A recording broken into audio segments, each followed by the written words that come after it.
these 5 books that I'm going to share really helped me to change my money mindset and start to develop a wealth mentality. And so I'm going to share them with you now, and hopefully they'll have the same effect for you.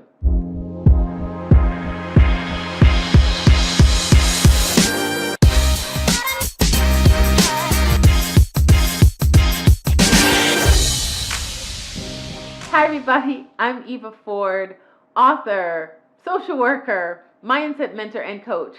And I'm going to be sharing with you these 5 books. And the reason why I think they're so important is because these are the books, some of the books, that really helped me to start thinking like a wealthy social worker.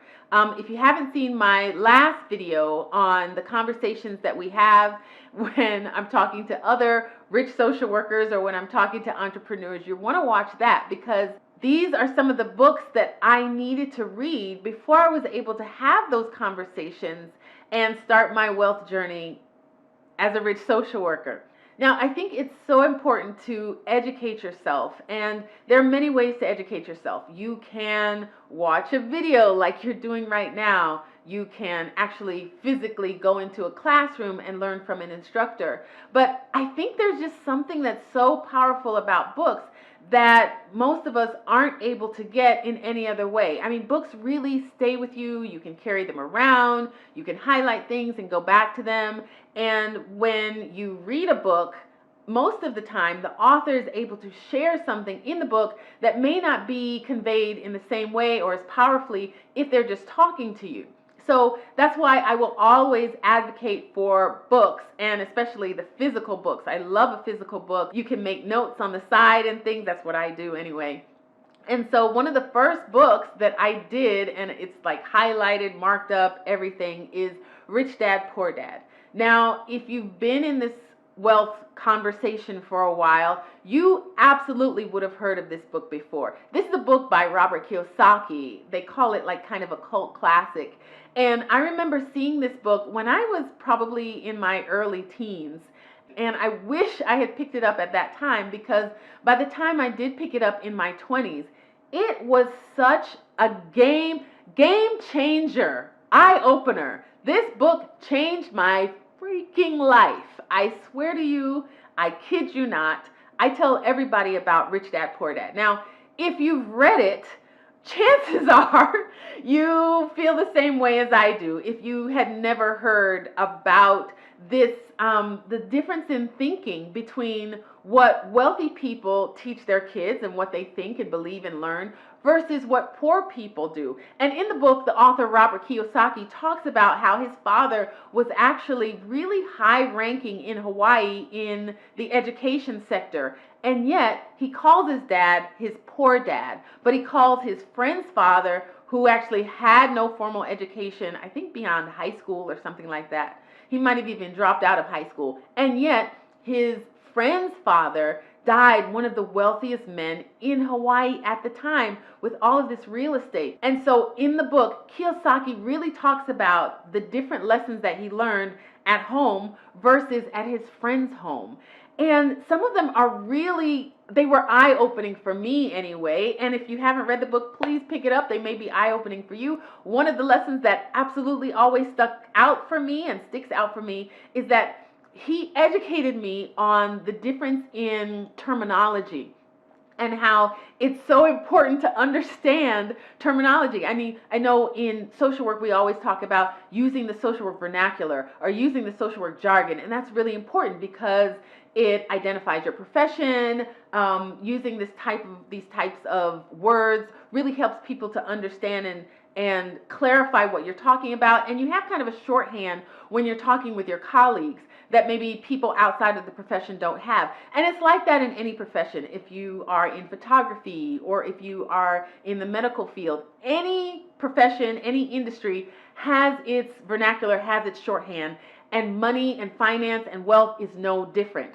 And one of the things that he taught me was these 2 words, liabilities and assets. He taught me a whole new understanding of them. In the book, he talks about how wealthy people buy assets, whereas poor people buy liabilities. An asset he describes as something that makes you more money, and a liability is something that takes money out of your pocket. For example, he says, most people consider their homes a liability.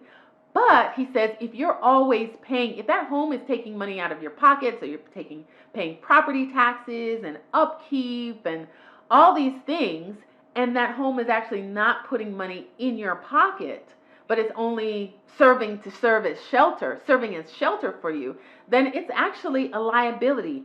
It can turn into an asset if, let's say, you're renting out a room and that space that you're renting out puts more money in your pocket than it takes out of your pocket, then it can turn into an asset. So lessons like that just blew my mind, really opened my eyes. Another lesson that Kiyosaki gives in the book, and I'm not going to give everything here because I really want you to go pick up the book. He says that wealthy people really place a premium on financial literacy. And it goes back to that vernacular, having that language, understanding not only the words, but the actions of investing or investments or making money or selling. And that's another thing that he promotes. He suggests that everyone should understand the principles behind selling and learn how to sell as well.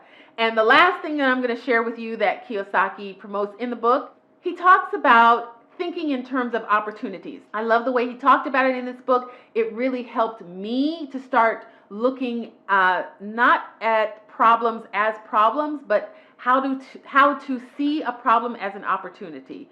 For example, my book, How Not to Practice Social Work, was my first kind of experiment with what I learned from Kiyosaki on how to see a problem and create an opportunity out of it. So at the time, I was working at a university and I saw a problem with a lot of my students not really understanding how to apply social work practice to practice. And so I wrote a book. So that's a way that I was able to see a problem and turn it into an opportunity to turn it into a book where other people could learn from my experience, my knowledge, and some research that I had done. And I could also earn from that too. So it was a win-win-win for everybody. Okay, another book that I loved and highly recommend is The Secrets of the Millionaire Mind by Harv Eker. Now, this book literally gives you like a chart and tells you wealthy people thinking, I think it's like rich people thinking versus poor people thinking. Like it spells it out. So one that really stuck with me was that rich people create life, whereas poor people let life happen to them. And I could tell you from a few conversations that I've heard and some groups that I'm in online that I can tell people who have this poor mentality now because they're really always singing this woe is me song about, oh, my boss didn't give me a raise and why does this always happen to me, and oh, I can't get a break, or nothing ever goes my way, or I'm not getting paid what I want, woe is me, I'm so upset. And it's like, oh, that is exactly what Harv was talking about. Don't let life happen to you. But people who think with a wealth mentality think, okay, how can I influence this situation? They think in terms of like opportunities. They think in terms of impacting the situation themselves and changing and creating the life that they want. So that's why you'll probably hear me talk that way on this channel as well, because I've really transformed my thinking. I'm not saying I'm perfect or I don't still have a little ways to go, but I definitely am in the habit now of even checking myself when I notice that my thinking is of this kind of like victim mentality or blame mentality. He actually explains in the book as well that wealthy people are never victims. They don't have this victim mentality. Wealthy people take responsibility not only for their lives, but how they respond to things. Whereas poor people, the mentality there is they're the victim and they're blaming others and they never have any control. And the danger with that is that if you're always giving your power away to someone else and you're making someone else responsible for the results in your life, you don't have access to the power to change.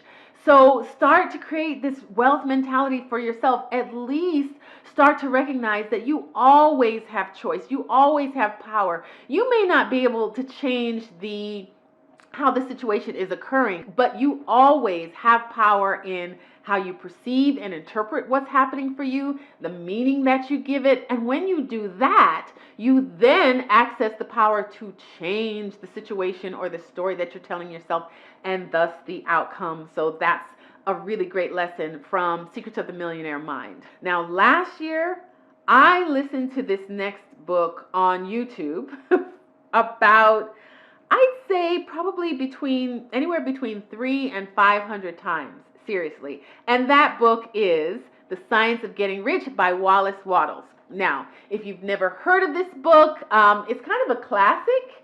In this book, Wallace Wattles really gives what he calls a scientific method of becoming rich.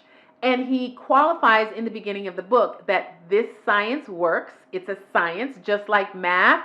And he suggests that just like you take anything from Erickson or Marconi as fact, you should take the knowledge that he shares in this book as fact, as science, and do what the book says. And he guarantees that if you do what the book says, exactly as the book says, you will get rich. And the majority of the book talks about what you do with your mind, what you do with your thinking.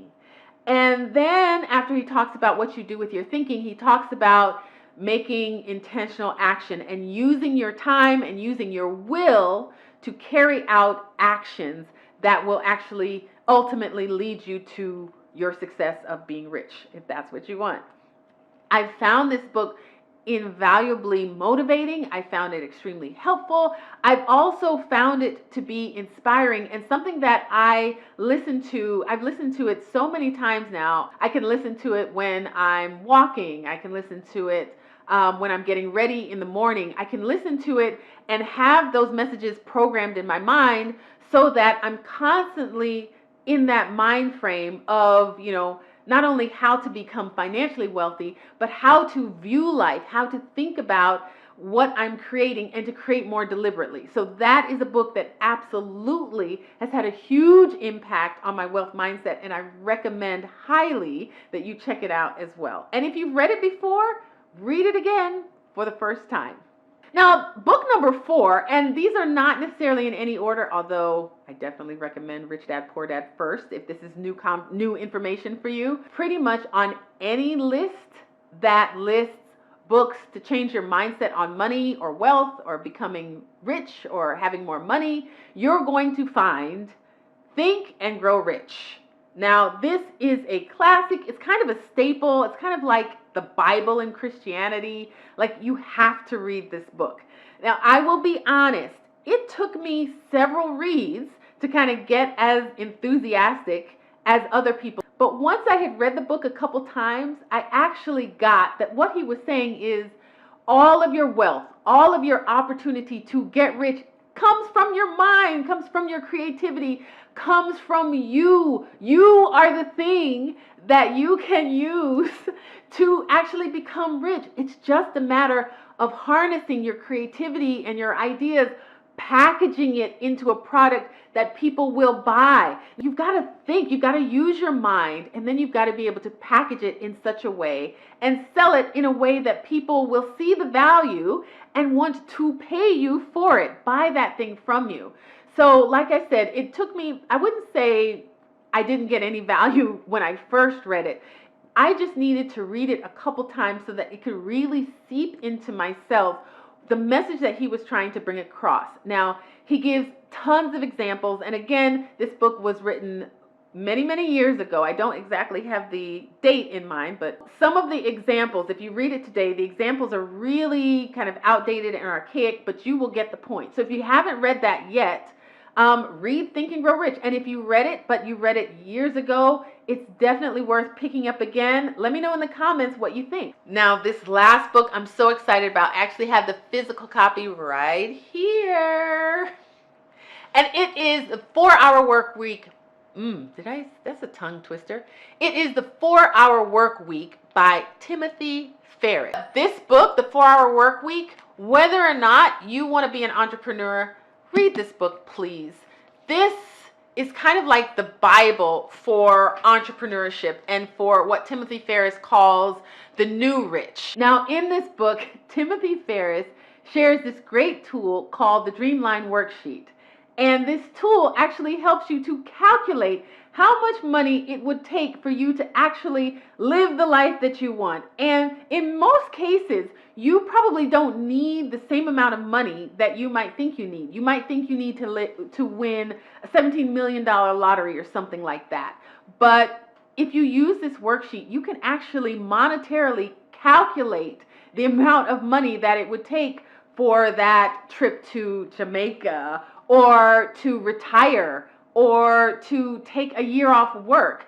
And chances are you may not actually need the same amount of money that you're thinking in your head. So I really recommend that you check out the Dreamline Worksheet. I will put the link in the description below. Please check it out. But this book, guys, it really helped me to see how attainable financial freedom was from an entrepreneurial perspective, and how to make it possible. Now, in the next video, I'm going to be sharing a little bit more about the 4-hour work week and some of the ideas in it. So make sure that you stay tuned for that next video. In the meantime, if you're not already a subscriber, you know what to do. And as soon as you subscribe, turn on that notification bell, share, like, comment, all of the things, and I will see you on the next video.